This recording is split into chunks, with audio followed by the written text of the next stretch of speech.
প্রায় দিনে আমরা বাইক রাখি। তো আজকে হঠাৎ করে বৃষ্টি তো দেখছেন না, দুপুরবেলা প্রচণ্ড বাতাস হয়েছে, প্রচণ্ড বাতাসের পর গাছ পড়ছে। আমরা 13 জনের বাইক আমরা খুব নষ্ট হয়েছে। আমরা কইছি আমরা এটার ব্যাপারে সলিউশন দেওয়ার লেগে আমরা কিছু কইছে না, তারা দেখে ডাইরেক্টর সহ সবাই তারা যায় কি ক্ষয়ক্ষতি তো মনে তো প্রকাশের মুখের করার মতো নাই, যা ক্ষতি হয়েছে আপনারা তো দেখতে পাই। 13টা বাইক টোটাল।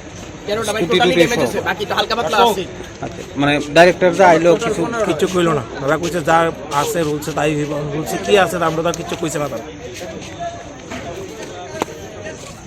একটা ঝড়ের মতো আইছে, ঝড়ের মতো আওয়ার পরে গাছটা ভাঙ্গা পড়ছে পরে দিয়া আমরা সবাই দেখলাম বাইক টেকের উপরে করে রয়েছে।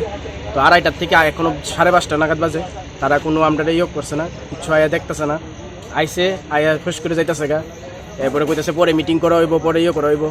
প্রতি মাসের 1 তারিখ আমরা থেকে টাকা নিতেছে, প্রতি মাসে 1 তারিখ যদি কেউ টাকা না দিতে পারতেছে তার বাইকটা লক করে রাখতে হইতেছে। এই চলতেছে আর কি। এরপরে পুলিশ এসে আমরা পুলিশকে ফোন করে আনছি, এটা ইন্স্যুরেন্স করতে টাকা কইতেছে। ইন্স্যুরেন্স কি কেমনে করবো এটা স্যার? কারা কইতেছে ইন্স্যুরেন্স? ওই তো অথরিটির লোক এসে কয়ে গেছে ডাইরেক্টর। এটাই এখন তারা ডাইরেক্টর এতক্ষণ আইসে না, গাছ কাটার লুক টুক নিয়ে আসে এখন তাই না উপস্থিত, তখন গাছ কেটে লাইতো। কোনো সাহায্য দেওয়া হয়েছে না এখন অব্দি কোনো করা হয়েছে না।